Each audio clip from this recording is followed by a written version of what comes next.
I don't think Americans need a lot of convincing that they're in a country that is not stable. Civil wars tend to be a complex cascading system. It's the factors that combine into each other. We know that that's coming in America. It seems from here that America is a bus going off a cliff, and we're pretty attached to that bus. I'm here with Stephen Marche. Stephen, thanks for joining me. Pleasure. So I read your I think it's your latest book, The Next Civil War, Dispatches from the American Future, with great interest. It came out in 2022, however, so I'll be interested to see if your view has darkened or not in the meantime. But before we get into the book, what is your background as a journalist and writer? What kinds of issues have you focused on, and how do you view that? Well, all of them. I mean, basically anything that I've had a very strange career. I mean, before by the time I was 30, I was a Shakespeare professor in New York, and then I became a sort of freelance writer. I was a columnist for Esquire for many years. I've written, cover stories and features for The Atlantic and The New Yorker and The New York Times and pretty much everywhere else. And so, in 2016, I was commissioned to write a piece for a Canadian magazine about the inauguration of Donald Trump. And that's sort of where this project began and where I really started to work on, what is happening in the United States. So your book, as you know, paints a very grim picture of the American future and also the American present. Before we jump into the book itself, how are you viewing America from Canada at this moment? I'm gathering that you guys are not eager to be the 51st state. Can you give us a Canadian's eye view of how our political landscape looks at the moment? Well, I mean, for us, it's terrifying. Like I mean, to me, it's sort of like your big brother shows up at the door in a meth binge with a knife asking for money. I think that would be roughly the take of the Canadian public. I mean, we've gone from basically, when I was 33, there was no border with the United States. Like you just drove across, to, very aggressive statements. Over half of Canadians consider the United States an enemy at this point. And we're making the most drastic possible changes to our political life because of the second Trump administration. We have to figure out new security arrangements. We have to diversify our trade in a very elaborate way. Plus, we're just going to be punched in the face by the United States. So it has altered the essence of Canadian life, I would say. I don't think it would be too much to say that at this point. Does the 51st state talk seem serious to you on any level? I mean, I understand the tariffs are serious and the chaos and disorder provoked by much of what the second Trump administration is doing and aims to do is serious. But does the specific idea, does that just seem like any more than a troll to you? Oh, very much so. Yeah. I mean, ask the people of Venezuela if they think it's just a troll. I mean, countries that slide into authoritarianism, which is how I see the current status of the United States, it is absolutely textbook for them to have, wars with their neighbors for no good reason to prolong the authoritarian state, right? And that's a risk that we just cannot take lightly. And nobody here is taking that lightly at all. But obviously you couldn't really prepare for it, right? I mean, if America wanted to conquer Canada, I assume that would be a fairly easy thing to do, right? I mean, in the scheme of things. Well, I mean, yes and no. I think, America's not very good at conquering places, doesn't have a very good track record at actually holding on to them. Even poor countries without, we have machine learning experts and petroleum engineers. Right. But I think what we're really thinking about, I mean, and these are being widely, seriously discussed, is one option is to become a nuclear power, which is, well within our capacities to do. But the other is a strategy, much like Finland uses with Russia, which is called whole society defense. And I think something like that is probably coming to Canada, if in effect, a kind of national service or conscription where, I mean, Finland knows that if Russia comes for them, they will not be able to withstand it indefinitely, but they can make it clear to Russia that it will be so painful for them to conquer Finland that it's not worth it. And I think those are really options that are both very much on the table, both very much being discussed here. And so we're not powerless at all. It would be asymmetrical, but asymmetrical warfare does not tend to work out well for the country that is the Goliath in the David and Goliath Mm. scenario. Have gun sales changed in Canada as a result? No, Canada's a very gun-heavy country. I Mm. think we're compared to you, of course, we're nothing, but we have a lot of wide open spaces. I mean, half my uncles would own guns here, right? I mean, there's lots of people there's lots of hunting here. There's lots of people who live in remote areas. Even people who have acreages probably have a 22. So we're already a very armed society. Mm. So, what most worries you about Trump and his second administration in general?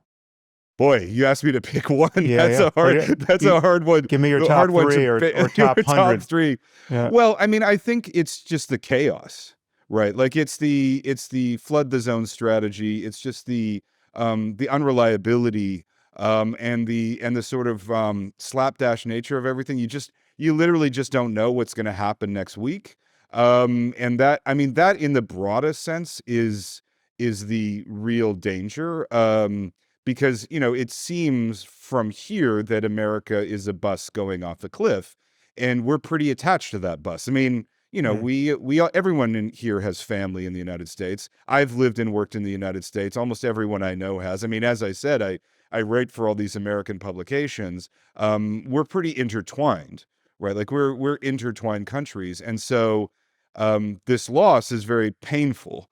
And the danger that is imminent in it is because of these sort of the broader sense of incipient chaos from emerging Mm. from America. I understand that's not a very satisfying answer because it's so vague, but on the other hand, it's the fact that you don't know what's coming next week. Right. That's the really scary part, if you know what I mean. So, I mean, I obviously agree with your view of Trump and Trumpism, and we'll get into just how hyperpartisan and fragmented our political landscape is over here in America. But Yeah. I mean, what would you say to someone who doesn't see any of this? I mean, I think we have witnessed just a immense brand damage being done to America in the last 10 months. It's just a colossal act of vandalism from my point of view. Yeah. And I would think you would share that. But what, as an outsider, or as someone who's principally viewing this from across the border, how would you explain this to someone in America? I mean, and this is probably half of American society still at this point, who Yeah. simply doesn't see it this way. I mean, they just see a lot of strength. I mean, what Trump is doing is he's forcing our European allies to shoulder finally their fair share of defense costs. So there was a massive free rider problem that he solved. He's brought peace or a precursor to peace to the Middle East. He's solved a bunch of other wars that no one can probably name, but he's claimed credit for. There's just a lot of strength and cutting through red tape and norm busting where the norms were preventing progress. All of this tariff juggling is just a way of resetting um, everyone's expectations in a way that will redound to the advantage of our country in the end. And now everyone knows to really take us seriously. I mean, finally, the sheriff's in town, and rather than an octogenarian who can't utter complete sentences, we have a strong near-octogenarian who speaks in a very persuasive word salad. Um, and this is fantastic. I mean, we're born again as a strong country. How is it that you can't see that strength for what it is? Well, I guess the question that I see, the Canadian point of view would be to the side of that in a certain sense. I mean, because to me, power in the 21st century is a combination of things. One, it's alliance networks and trade networks, right? That is the scope of your trade networks is the size of your power. That's why Europe formed the European Union, to get more powerful. It's your scientific community and your engineering base, which was until a year ago, everyone was trying to get a tiny fragment of what America possessed in that space, and you're just throwing those people Hmm. to the world for free, basically. And also, I wouldn't underrate soft power as well. Like, I think the idea of America as an aspirational place, an ideal, is totally shattered. But, like, I don't think I need to explain that to Americans. I mean, like, there are a large number of Republicans who believe that the 2020 election was stolen, right? Like, this is truly the collapse of the United States is apparent to people on both sides. And I mean, I think when you look at American polling, you see people consistently who are under the impression that their country is in collapse, right? So it's not like I certainly would never lecture Americans on the subject because I think they know all too well what's happening to them. And I don't think it's left and right that knows what's happening to them. They both have figured out that this system is breaking and the constitutional order is falling apart, and everything that sustained America from that constitutional order is collapsing, right? And so that is apparent. It's just everyone is happy when their side is winning for now. But the other side always comes in, and then you're under the impression that the breakdown is total. So I mean, I don't think Americans need a lot of convincing that they're in a country that is not stable. I think that is very apparent to people on both sides. And I would also add that the case I make in the book, and which I really do believe, is that Trump is really just a symptom, right? And you can get infuriated by him, and he does damage in himself, but what he represents, properly understood, is a breakdown in trust in institutions, a breakdown in the American dream of your children doing better than you, and a lot of other breakdowns. Yeah. So I mean, I think blaming Trump is that's just a mug's game. That's not clarity of vision to me. Okay, we'll get into the details here. First, when did you write the book? It was published in 2022. I forget when in the year, but when were you actually writing it? It was based on a magazine article I wrote in 2018. So that was the first, the first thing I wrote, called The Next Civil War, came out in 2018. None of my editors then believed they thought it was all alarmist. And then, of course, my publisher, when he thought it was alarmist, and then I've been called alarmist the entire publication history of it. But I worked on it from 2018 pretty much through 2021. And how did you go about researching it? First describe what you do in the book. I mean, you basically, in a semi-fictional way, it's a nonfiction book, but they're fictional vignettes where you present a plausible case for how a civil war in the 21st century in America would unfold. I mean, just to be clear, like, what the strength of the book is really the models. I mean, and what I wanted to do was take these political models of various things, agricultural models, political decline in faith in the legal system models, the models from Prio about civil war, because the United States is a textbook case of a country headed for civil war. Take those models and synthesize them, and then present sort of projections of what that might look like. All the while being very clear that, like, no one knows what the future brings. Some models are stronger than others.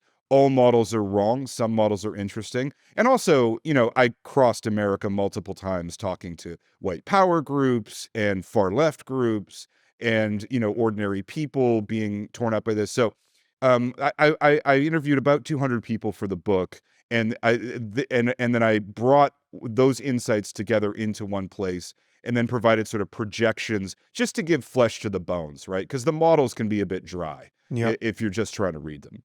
You must have seen Alice Garland's film Civil War.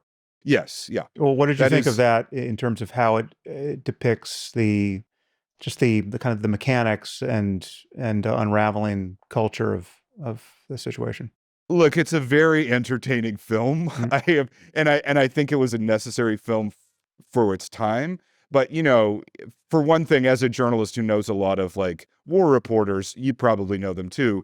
That's not really what war reporters are like, that character. But also, the Civil War, when I talk to the experts on it, what they don't imagine is, like, I mean, in his film, Texas and California are on the same side fighting the federal government. I mean, if Texas and California could agree on something, we wouldn't be having this conversation, right? Like you wouldn't be having me on your show. Like, and also, I think the nature of the Civil War that I'm talking about certainly isn't pitted armies against each other like blue coats versus gray coats in some kind of battle. Like, Right. it's the rise of political violence where it explodes. And then, I mean, what really becomes dangerous is that the attempt to suppress the political violence itself becomes a cause of the political violence. And this is what has happened in all the major civil wars, from Algeria, Vietnam, and many others, Mm. Iraq, Syria, and so on. So, like, the vision of civil war in my book is really about expanded political violence. It's not, state against state or anything like that. Yeah. Yeah. That's a hang up that some people have with the phrase Civil War. They're It makes imagining better yeah, it makes better movie, yeah, right? yeah, But yeah. like, that's not the way these things actually work. Well, the film is really must be seen for at least one scene with the scene with Jesse Plemons, where he's wearing those Oh, red kids glasses. incredible! Anytime Yeah, a guy with a AR-15 is digging a mass grave and he's wearing kids' dime store glasses, you know that civilization has properly unraveled. well, I'm sure that I know also, like, having talked to snipers in various situations, that those scenes are very close. Like, Yeah, that's like those scenes are not wrong. I right. just think the political framework is wrong. But Yeah. emotionally correct at a lot of points of that movie. So you did. You said around 200 interviews for the book. Yeah, around that. I mean, around that. If you include all the people I talked to just on the street and stuff. Right. Yeah. But talking to military experts and Yeah. people who've kind of modeled this out. Yeah, and people who I tried in the military stuff. I mean, I talked to quite a few military people. I tried to get, multiple perspectives on civil war, because, America's been fighting these partisan conflicts for, 80 years, and there's a lot of expertise. I mean, the vast bulk of that opinion is don't ever start one. Mm. But I wanted to get different perspectives on it, and I did. So we'll talk about the problem with counterinsurgency and how that creates the chaos it's trying to solve. But what are the risk factors as you view them for civil war in America? Well, I mean, what the typical model, like the model that I got from Prio, is that civil wars tend to be a complex cascading system. So that means that it's not any one thing, right? It's not any, it's what it is it's the factors that combine into each other. And some of them are very deep. Environmental considerations play a surprisingly big role, but they do play a big role. A country becoming a minority majority country. So, like, that was one of the biggest bellwethers of civil All right. war in India. And that's not we know that that's coming in America, with, like, white people are about to be, by 2040, or will be a minority majority. They will no longer be over 50% of the country. Wherever that happens in the world, there's violence, there's political violence. And that's not a white people thing. That Mm. happens in India. It happens in Africa. It happens everywhere. So When people, let's linger on that point, because this yeah, is obviously politically toxic left yeah, of center. I mean, there's this mantra, "Diversity is our strength," which said in scare quotes uh, makes you sound like a white supremacist. Like, "Oh yeah, diversity is right. really our strength. Oh, tell me about it." But this seems to be a pattern wherein a truly pluralistic, open society is vulnerable to this negative attractor on the landscape, which is diversity does actually undermine social trust. And this was Robert Putnam's argument. Yeah. No, I mean, and I say this as I mean, I am a multiculturalist to my fingertips, Mm, like, to my essence. I was raised in a multicultural society. That's the only society I could live in. But there's no question that it does undermine social trust, and that it leads, and that it has causes to that. But I mean, what is more interesting, there's a really fascinating study out of India, where, the sort of the Muslims are sort of the lower caste in mm, India, and Hindus are higher. And when Muslims get higher spending power in relation to Hindus, so not higher, but just coming up to equality, mm, that's you can literally chart the violence on that nature. So on that reality. So it's not Hindus losing; it's just losing in relation to a sort of underclass, mm. right? And this is a very horrific aspect of human nature that, as I said, is not, that's not some problem with just white Americans. American diversity. I mean, it is the one of the most diverse countries in the world. I think by far. Like, I think it is the most diverse country in the world by far. Right. Like other countries talk about it, America actually lives it in a way that is unique, frankly. And a lot of the American strengths is a lot of its economic strengths, a lot of its political strengths, a lot of its aspirational strengths, its soft power strengths have come from that. But that's one element of this as well. The other one is just the decline in trust in institutions that's been on course since about 1980, right? And which is just a continuous line and it's all institutions. It's the church, it's the media, it's government, it's the Boy Scouts, it's everything. And so that's also, Putnam talked about that a lot, right? So you have this decline in social trust. Then you also have inequality at both horizontal and vertical inequality at these just simply unbelievable levels. I mean, much higher than America in 1776, right? So you have economic stressors, you have political stressors, you have social stressors.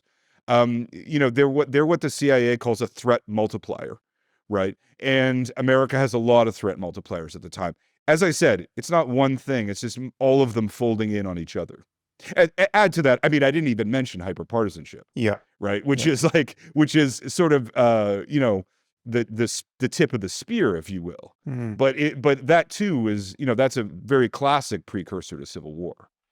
Yeah, that's the one that is truly visible, I think, to everyone. I mean, obviously, there's wealth inequality and other of these factors, but those can be kind of out of sight and out of mind to many people much of the time. What you really can't ignore, and certainly if you have any online life, and are consuming the stream of current events on any level, you can't ignore this hyperpartisanship, which seems to have achieved a new level. I mean, there's just frank hatred of the other happening in our society politically, and there's just one norm violation after another, in the sense of there's no expectation of fairness or collegiality at the level of politics anymore. It's simply, if you can do something and get away with it, then you're going to do it now, so lest it be done to you the next time around. And so there's a kind of a tit for tat sort of political war happening here, which seems genuinely new. I mean, I'm sure we've had periods of it in the past that people can recall or reference, but it's pretty new since about 1876. Like, the last time it was this bad was you're really going into the pre-modern era to get hyperpartisanship levels like you have now. Genuinely, like there was not this level of hyperpartisanship during the Great Depression, for instance. Right. Violence leads to violence. Politics exists so that we don't have to kill each other. We can talk through our problems. Once that goes, we're really in a chaotic realm. But why do you think trust in institutions has eroded as fully as it has?